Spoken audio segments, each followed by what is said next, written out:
Welcome. We have been studying God's promises the past few weeks, and I hope you remember them. This week I wanted to do something just a little bit different, and I'll show you in just a little while. Last week, the promise that we learned was that Jesus will always be with us. And I hope you remembered that one. It is important to remember it every single day. It is so important. But I have a question for you. Have you ever worn a blindfold for a game or something before? Maybe to hit a piñata at a birthday party, or maybe you were supposed to close your eyes for a game of hide and seek. Have you noticed that it's super hard not to try and cheat and look? Don't you think it is? Well, I have a story today about a man named Bartimaeus, and he was blind, which means that he couldn't see. His eyes were open, but he wasn't able to see. But we only know a few things about Bartimaeus. The story is in Mark 10.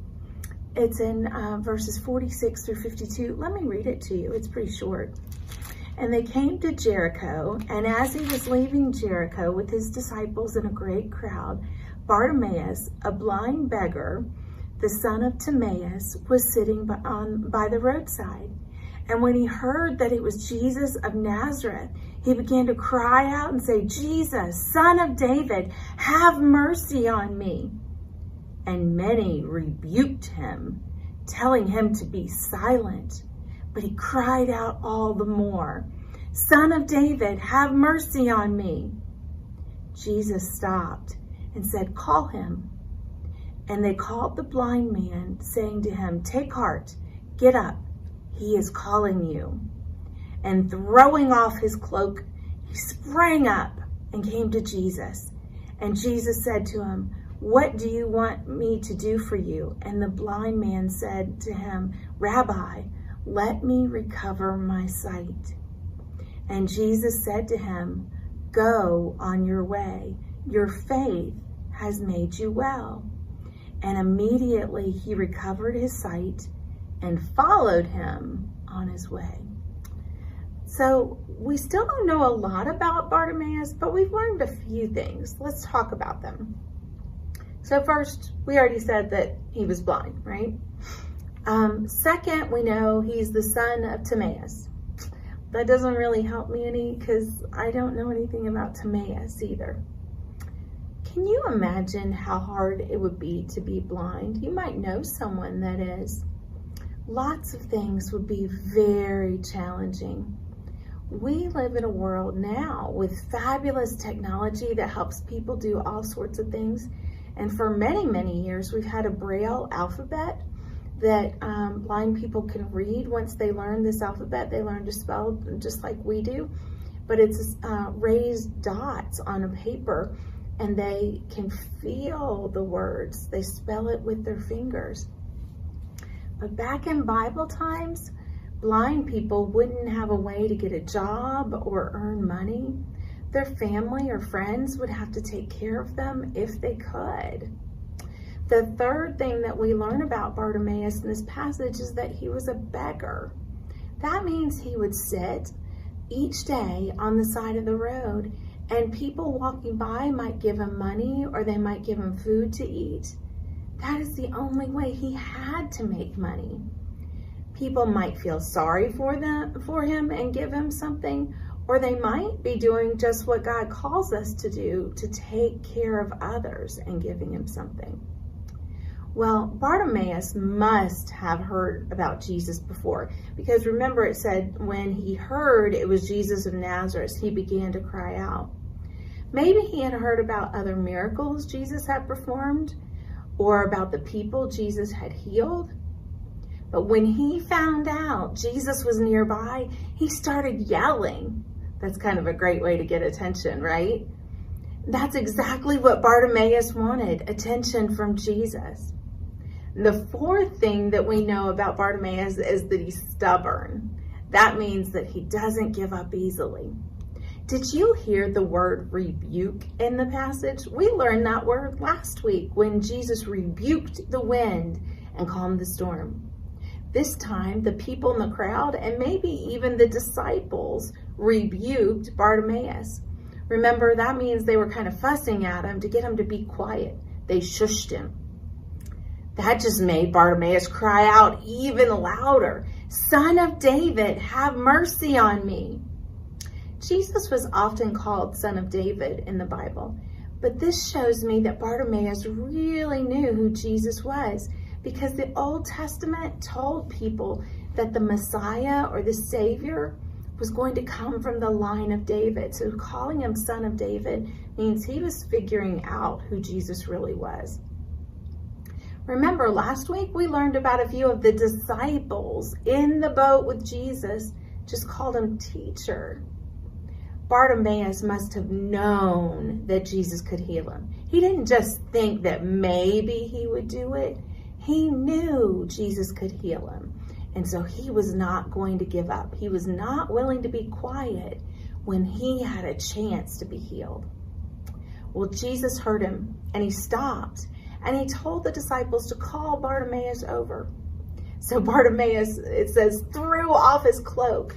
So maybe he had a coat on when he was sitting by the road, and he didn't want anything holding him back or slowing him down. So he just threw it off.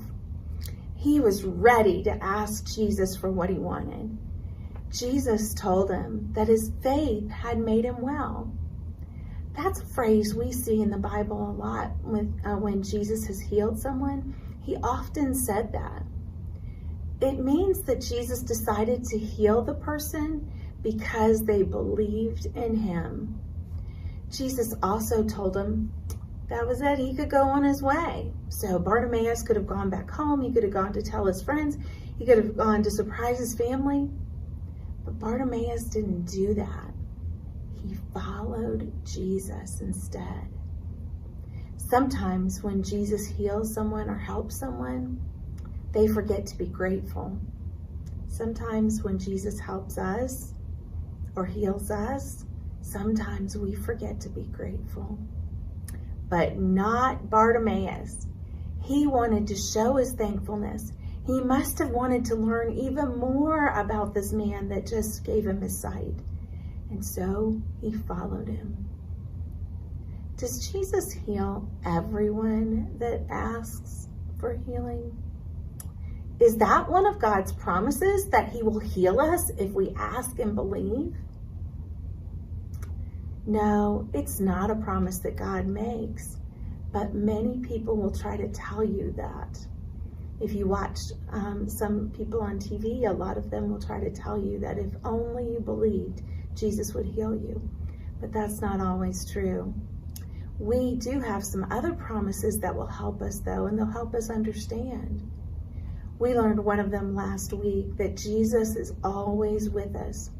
And that means even when we're facing really big problems, when we're sick, when a family member or a friend is sick or hurting, it means he's with us all the time. It makes us sad sometimes when God doesn't heal us or the person that we love. But God does promise that everything is done for a purpose. That just means that there's a reason for the suffering or the hurt sometimes, even when we don't understand it right away. So God is with us through the problems, through the pain, and through the suffering, just like he's with us in the great times. He will help us no matter what. When we ask Jesus into our lives, he does not promise that our lives will be easy at all. And some people think that. But nowhere in the Bible does it tell us that as a Christian, we won't face problems. That's not a promise Jesus makes. But facing giant problems is so much easier when you're on God's team. Don't you want to be on God's team and have his power and love ready to help you through anything? Jesus healed Bartimaeus because of his faith. He chose to that time. And Bartimaeus joined Jesus' team and followed him.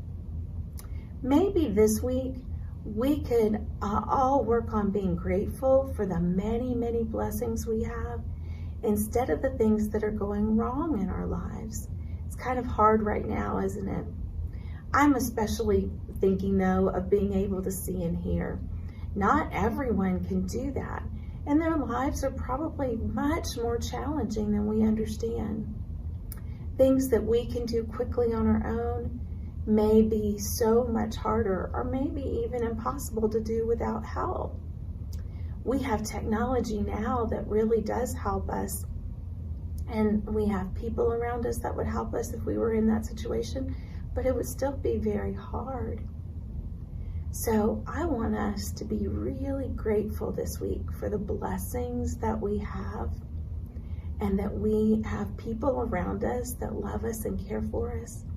But I also want you to be grateful that Jesus is always with us, even when it's hard. So I want you to do a couple things. First, I want you to think of some things that you are truly grateful of that you get to see. So that can be really easy because God created so many amazing things to see. So you could choose any one of those. You know, some of my favorites like rainbows and butterflies we've talked about recently. But I also want you to do something else for me. I want you to go look in the mirror, because if what you see in the mirror is one of God's most precious creations, you. And I am grateful for you. I hope you have an awesome week, and I hope that you'll remember the promises that God has given us and that you can focus on them. And I hope that you'll read your Bible this week and learn even more about Him. But most of all, I hope that you'll be thankful for the blessings you've been given, just like Bartimaeus was. Have a great week, and remember, Jesus loves you more than you can imagine.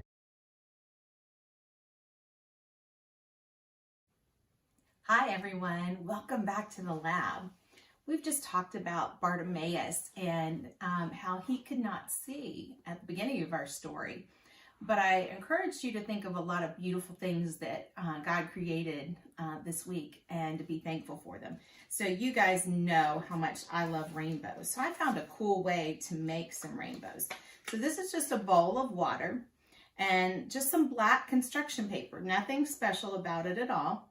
And this is nail polish. And so I am just going to take a drop of the nail polish and put it on top of the water.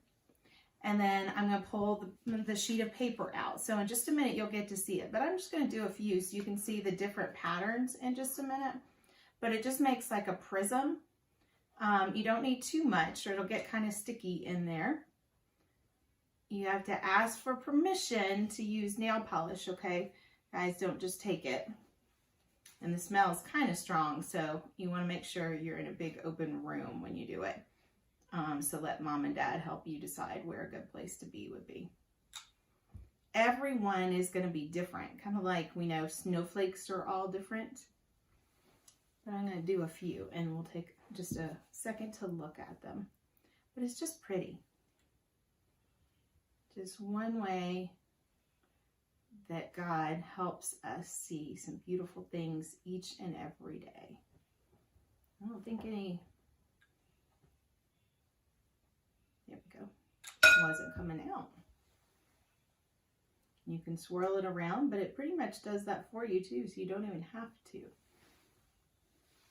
All right, let's see if you can get up close to see what those look like. See if you can see it close enough on the camera.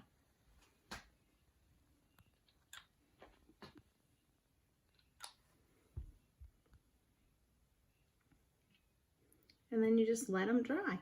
Make sure you have a protected work surface and that you can, so it won't make too much of a mess. But easy to do with just water, black construction paper, and clear nail polish. God gives us so many beautiful things to look at, and one of them is the rainbow. So this is just a fun way to do this at home. Hi everyone, I wanted to do a magic trick for you, and it is a little bit of a science experiment too. So our story today was about Bartimaeus and how he was blind, but then Jesus healed him and he was able to see. So I'm gonna make something out of these blank pieces of paper, I'm going to make something appear on them. And so I'll tell you how afterwards, because I want you to know, but I'm just going to try painting, just construction paper.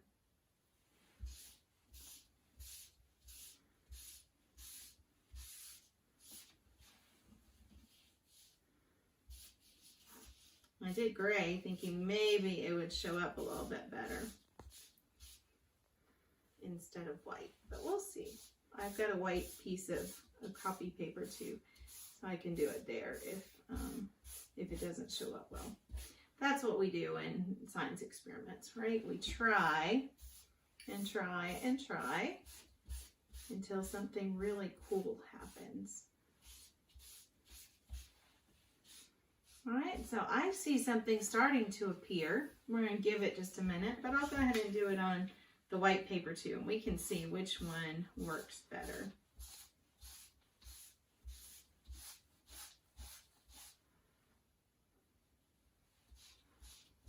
See if you can see something starting to appear.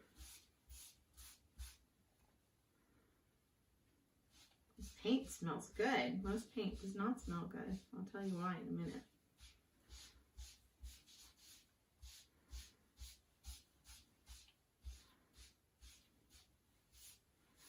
All right, let me see if you can tell. Can you read that? It says Jesus and then loves you, the heart for loves. And this one says faith. That's what Bartimaeus had, right? He had faith that Jesus could heal him. He knew enough about Jesus and had heard enough stories about Jesus where he believed that he would heal him. And so he wouldn't be stopped.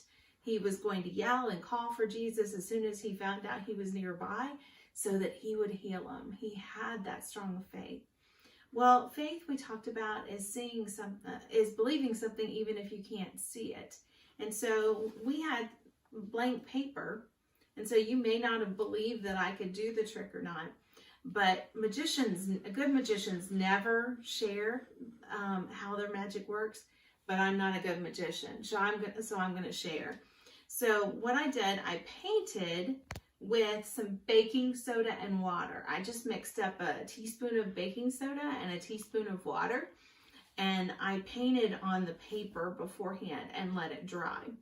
And so if you have been able to see me up close, you might have seen that the paper was kind of warped a little bit just because it had been wet and then dried, but you might not have been able to see exactly what I had painted. And then this is grape juice concentrate. So you have to ask permission before you do something like this, painting with grape juice, because it stains worse than food coloring, okay? So the acid in the grape juice reacts with the baking soda, and that's what makes this appear like it was painted on there. And I didn't get quite enough on there for my H to show up. But you can do that at home. There are other ways to do this too, and you can Google it, but you can paint with lemon juice, and it's like invisible ink, and then you can color over it, and people will see a reaction there too. So you could trick your family members and write a secret message. So I hope you have fun with this at home, and I hope you have a great week. Love you guys.